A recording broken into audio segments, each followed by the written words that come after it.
हो गया खरी हो हमर यार मनावा तो एक बेर बात कर लगे।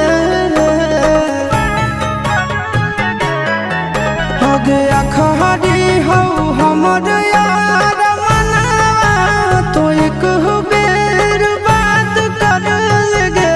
हो गे सोना यारवा हो भरती पटनवा में आके मुलाकात कर लेगे।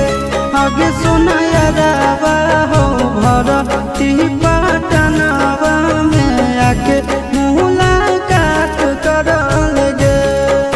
आगे चली जाइबौ छोड़ी के दुनिया विदाई अपने हाथ कर लेगे। आगे सुना यारवा हो भरती